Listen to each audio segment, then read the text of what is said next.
darling. Sit. So it's great to see you. Okay. And you're looking wonderful, darling. And how can I help you today? Of course I can help you. Look at me. Look at me. I help everybody that I can. And you are no exception. So I will do everything in my power to make you whole and complete. Remember the great Sheldon Cobb who said, all of the important battles are waged within the self. All of the important battles are waged within the self.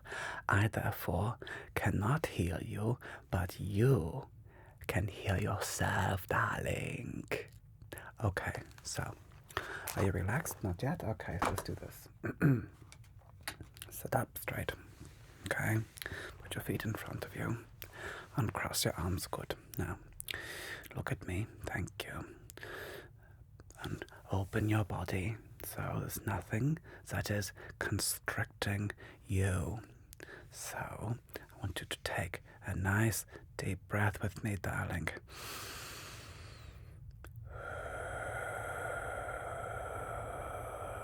Oh, good. I can feel the tension melting away already.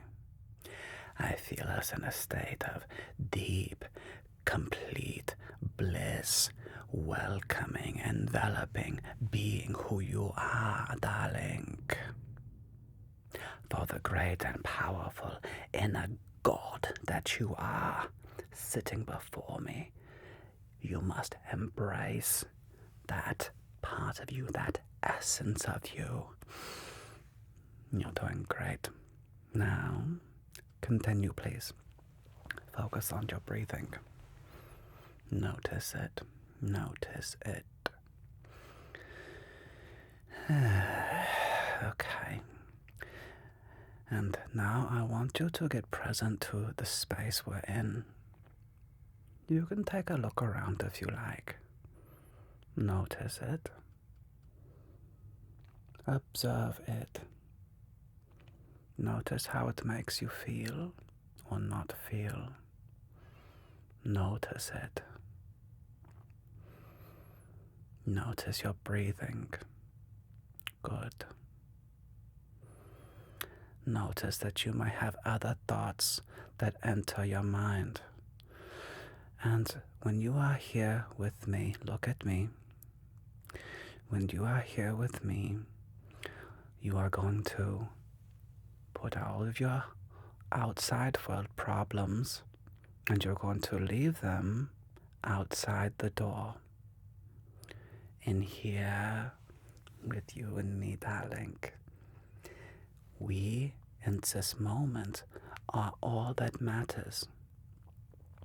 Being present, being focused, letting your tension and your stress be out there. The outer world voices stay out there, but here you are safe and you are cozy and you are allowed to be vulnerable. And as you get more and more relaxed, just gently follow my finger with your eyes, darling. Just gently follow it back and forth, listening to the sound of my voice. And notice yourself getting more and more relaxed. As your eyes gently glide back and forth, you notice yourself getting sleepy, calm, and present. As you watch my finger going back and forth, I want you to notice your breathing. Notice it getting slower and slower. And let's take a deep breath together, and we're going to inhale light and positivity and wonderfulness and wonder and power and strength. And you're going to exhale weakness, fear, and anxiety. Go.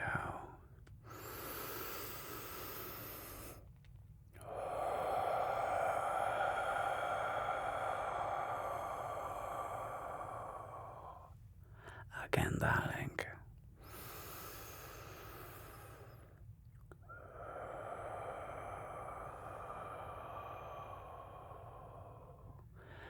And last time, darling.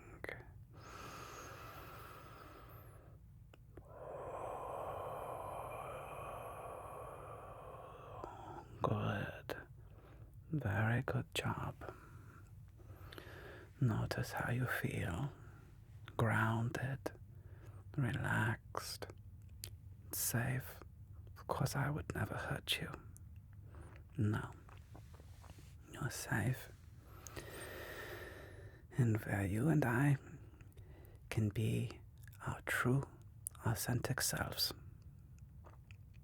Okay, great. Now, you said you were feeling less confident than you wanted to be.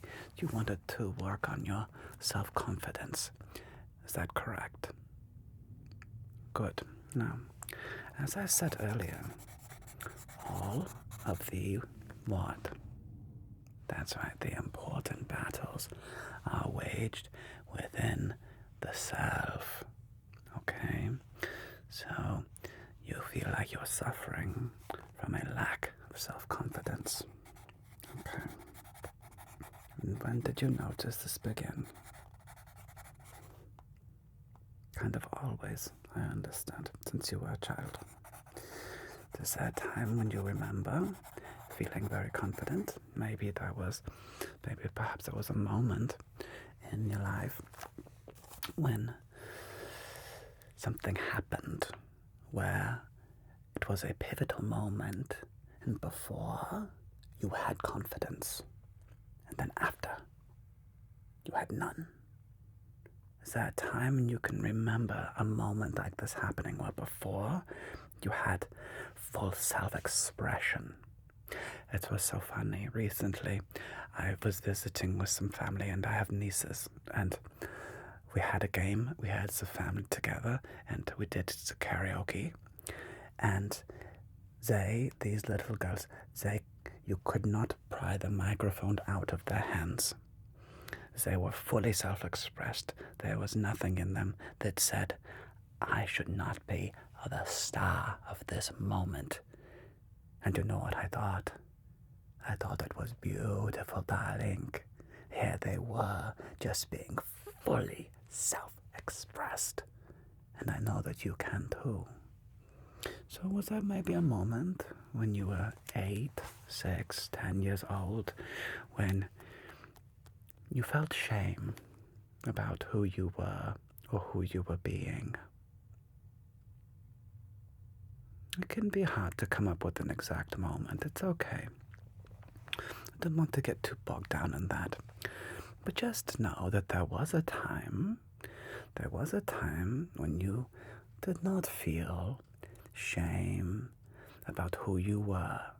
There was a time, darling, when you were an innocent child and you didn't feel that pressure to be a certain type of way.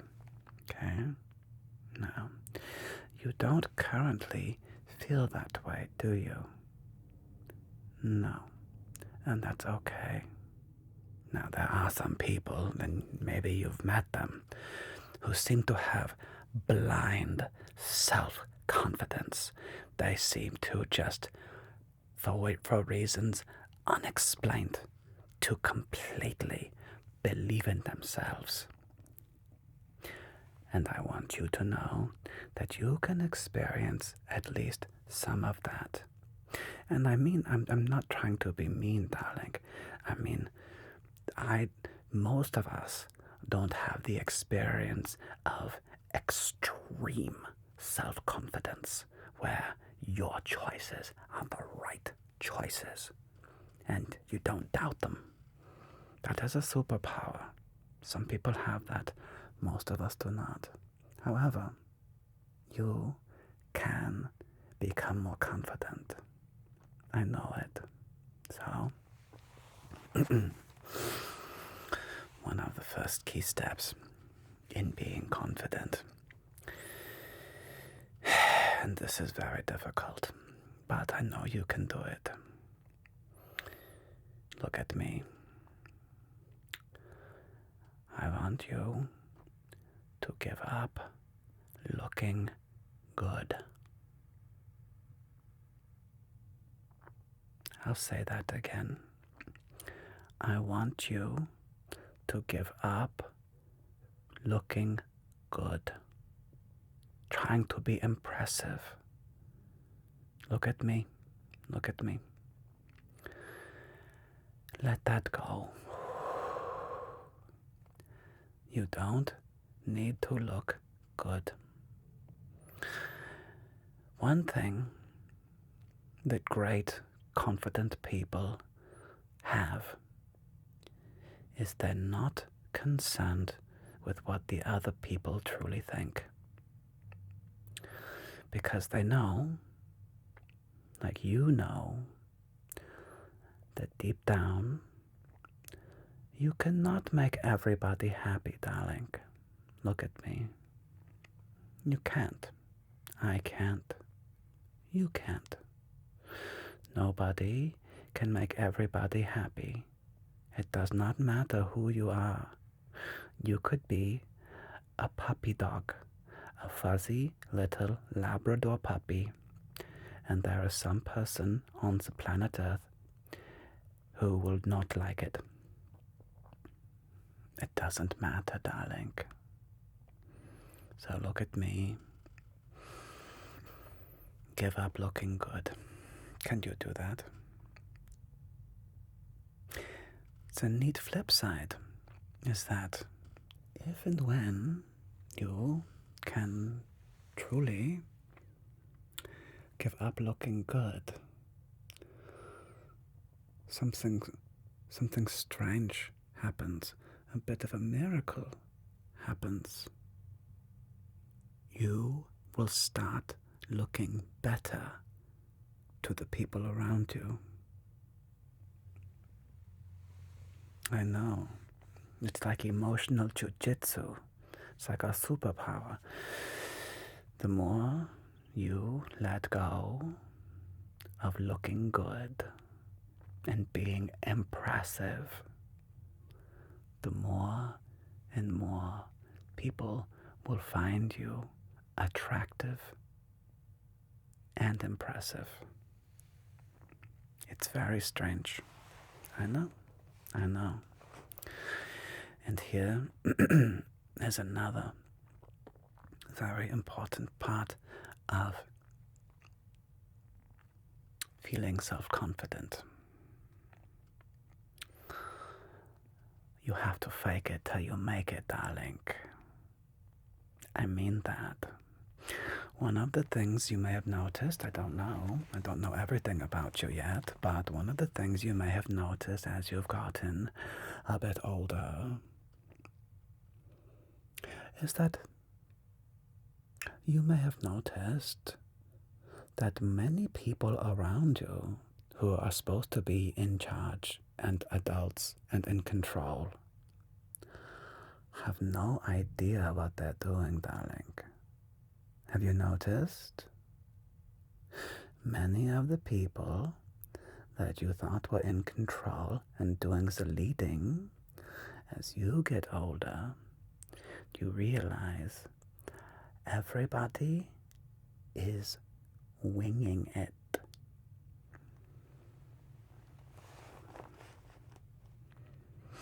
Everybody is winging it. Some people are winging it with vastly more confidence, though. Some of them are winging it, though, with such confidence or perceived confidence that they appear to be truly confident. They appear to actually seemingly know deeply what they're talking about. And this comes with time and practice. But the first step is step number 1. Give up looking good. Do not try and be impressive. Only be expressive. Express yourself like Madonna in the 1990s, right, with the Vogues. Express yourself, darling. I'm not saying you have to wear bustier with cone-pointed tassels on you. I'm not saying you need to go that far, darling. But you can embrace your inner Madonna. Vogue. Express yourself. Okay? I want you to own who you are, darling. Because what I see in front of me is amazing. What I see is somebody who is confident, who is bold, who is daring, who is a leader, who gets things done, who is their word. When you say something is going to happen, that thing happens. When you say you are going to do something, you do something. And that matters. That matters a great deal. Having personal integrity is incredibly important in our own self-confidence. So, number 1, we are going to give up looking good. If you ever take an improv class, I one time did a thing at the Groundlings, yes, the theater, and with people that do the improvisations, you know. I did a class with the Groundlings. I wanted to see what it was about and get some ideas and play. It was very fun. I highly recommend the class. Anybody can do it. Anybody, and you can just go sign up for beginner Groundlings. Anybody can do it. But one of the first things you learn is they say in the world of comedy, in the world of improv, is never say no. Number 1, it's yes and. Whatever somebody says and they label you. So if you're in a scene with somebody and they say, oh no, the smelly garbage person's here, you can't then go, I'm not a garbage person, I'm actually a doctor. No, that's stupid. Doesn't make sense. What you do is the second part, which is choose to lose. Let me say that again. Choose to lose. So somebody labeled you a garbage person. You embrace it and you go, yes, and I just came from the smelliest dump site I'd ever been to in my whole life. So you yes, and you choose to lose. If somebody labels you something gross and disgusting, own it. Play with it. It's a gift to you. And you'll notice that when people do that, it's very disarming. Because you can tell when somebody resists and they go like, I don't want to be a smelly garbage person. I want it to be a knight or a princess or something beautiful or a movie star, something important like a superhero or whatever. And the result is that they will look insecure. Notice that? They will appear insecure because they're not owning that the label doesn't define them. You are not bound by the characterizations of the people around you. Let me give you some examples of beautiful people in comedy. Ryan Reynolds, Amy Poehler, Tina Fey. All these people are very attractive people. And they have a rare gift of choosing to lose, choosing to not focus on their attractiveness, but focusing on being interesting, being expressive, not impressive, expressive. And you can do that. You can be expressive. And when you give up looking good, phase 2,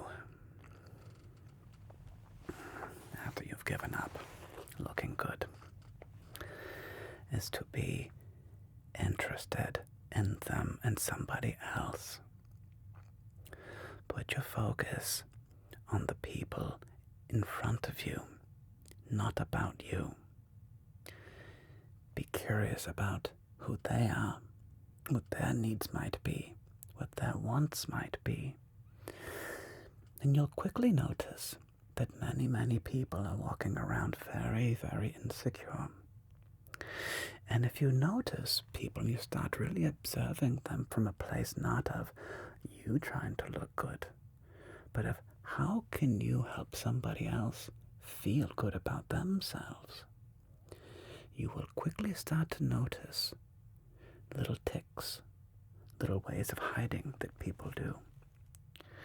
And it's a fascinating experiment. Go out to a place, a restaurant, a place you like to go in public, a library, a park. Observe somebody. Don't be creepy. Don't make it weird, darling. But observe them. And at some point,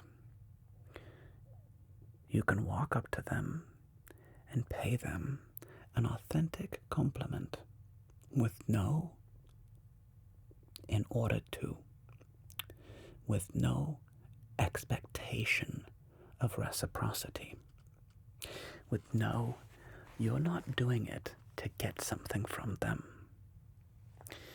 Your only focus, this is your homework assignment, is going to be to say something nice about them that you observed. It'll be the way they carry themselves, the way they're dressed. But don't fall into the trap of talking about what I would call an immutable quality, like their face, their nose, their eyes, their hair. Well, their hair's a bit different, you can change that. But don't focus on those things. Look deeper. Notice something about them that you could say nice, that was a choice that they made, something that they chose to do and be, and compliment that. And if you can do that, darling, and then just say, and then walk away, say something really wonderful. It's just say, excuse me, I just want to let you know, I noticed this X, Y, and Z, and I really like that about you. So thank you for being you in the world. And then you can leave. And you may be shocked and surprised at how many people go, wait, who are you? Wow, because it probably felt really good. And they might not. They might be a little surprised. But I guarantee you, darling, later on they're going to think about it. And they're going to go, that was nice. A person today gave me a really nice compliment. And it was just to be nice. And you will be surprised at how many people you can surprise them with that kind of kindness. Okay? So it's an interesting assignment, yes? Okay, so I want you to think about that. Okay? Think about not yourself, but how you can make somebody else's day be a bit brighter, a bit better. And after a few successful attempts at this, I'm looking forward to hearing if that doesn't raise your confidence level, make you feel better about you. Okay? Okay, darling. You take this on with me? Okay. Can't wait to hear about the results. Alright. Okay, I'm very proud of you for being so brave with me. Thank you so much. And I look forward to seeing you next week. Yes? Yes, next week. Okay, darling. Same time, same channel. Wonderful, wonderful. Okay. Okay, bye-bye. Okay, bye-bye now. It's been wonderful. Okay. Okay, ciao.